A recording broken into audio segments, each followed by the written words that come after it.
Hai, Shalom. Selamat datang ke Legacy.tv. Bagi orang percaya, kita tidak ada isu tentang kewujudan Tuhan dan realiti bahwa Dia yang menciptakan segala-galanya termasuk manusia. Kalau kita pergi kepada kitab Kejadian tidak menjelaskan tentang isu ini, malah sudah menganggap bahwa Tuhan Allah itu sudah wujud, sudah ada.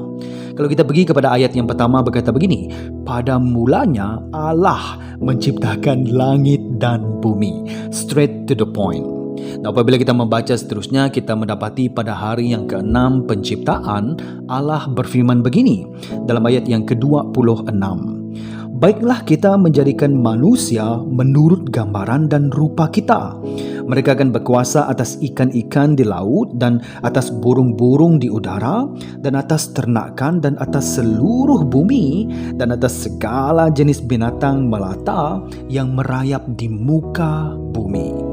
Nah, persoalan kita ialah ini. Kenapa Tuhan Allah menciptakan manusia? Nah, sebelum itu, yang pasti ialah ini juga. Ianya bukan kerana Tuhan berada dalam kesunyian ataupun memerlukan kawan. Bukan. Ada 3 sebab utama menurut Alkitab. Yang pertama, untuk menunjukkan kemuliaannya. Kemuncak ciptaan Tuhan ialah manusia. Dan apabila kita membaca dalam Kejadian bab yang pertama, ianya diakhiri dengan berkata, semuanya sungguh baik. Segala ciptaan menunjukkan Sang Pencipta dan semuanya untuk kemuliaannya, for His glory, dan dengan kehendaknya, by His will. Dan itu sangat jelas apabila kita membaca dalam kitab Wahyu bab yang ke-4 ayat yang ke-11 berkata begini, Ya Tuhan, Ya Allah kami, hanya Engkau yang layak menerima kemuliaan, kehormatan dan kuasa, kerana Engkaulah yang mencipta segala-galanya dan dengan kehendak-Mu segala-galanya wujud dan diciptakan. Jadi sebab yang pertama ialah untuk menunjukkan kemuliaannya. Yang kedua ialah untuk berkongsi persekutuan dengannya. Seperti saya katakan tadi, Tuhan itu cukup. He is enough. Dia tidak perlukan apa-apa dan dia juga tidak perlukan sesiapa pun. Tetapi kita tahu di dalam Alkitab, Dia ialah Tuhan yang ingin berkongsi dengan kita. Nah, kita sedar secara mutlak, kita menyadari bahawa dalam Mazmur bab yang ke-24 ayat yang pertama contohnya, bumi ini milik Tuhan dan segala yang di dalamnya, dunia dan semua penghuninya. Jadi kita sedar bahawa semua ini milik Tuhan kerana Dia yang menciptakan segala-galanya. Namun begitu kita juga membaca dalam Kejadian bab yang pertama, dikatakan dalam ayat yang saya bacakan tadi, dikatakan mereka iaitu manusia akan berkuasa atas segala ciptaan Tuhan di bumi. Berkuasa bermaksud memerintah, menguasai ataupun having dominion.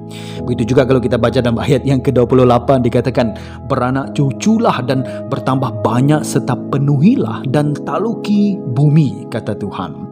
Dia ingin berkongsi dengan kita.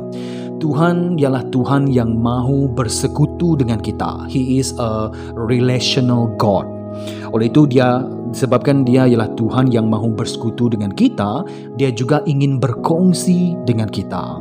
Di akhirnya, kalau kita baca dalam kitab Wahyu, Dia menyatakan bahawa kita akan memerintah bersama-sama dengannya. Jadi tujuan utama yang kedua ialah untuk berkongsi persekutuan dengannya. Dan yang ketiga ialah untuk menyerlahkan kasih kurnia-Nya.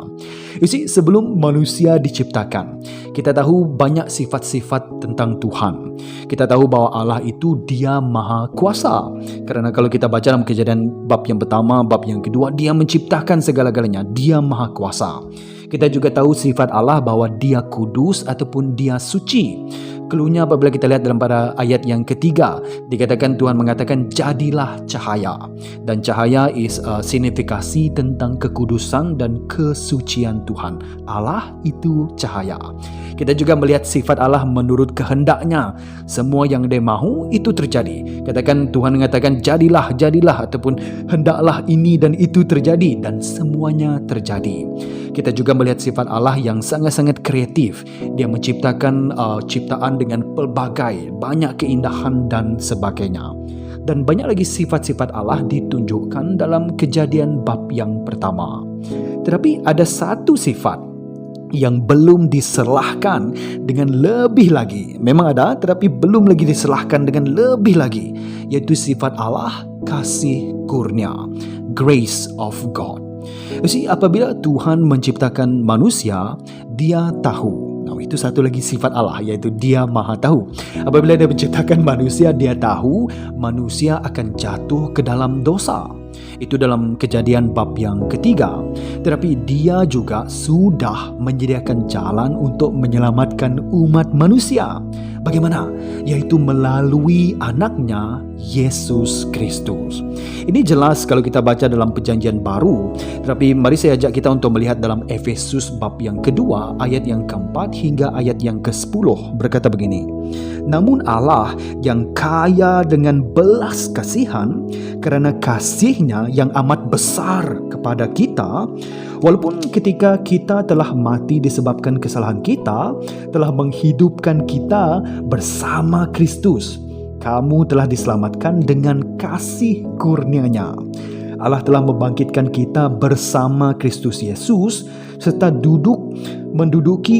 mendudukkan kita bersamanya di syurga, supaya pada zaman-zaman akan datang Allah dapat menunjukkan limpah kekayaan kasih kurnia-Nya dalam belas ihsan-Nya kepada kita dalam Kristus Yesus.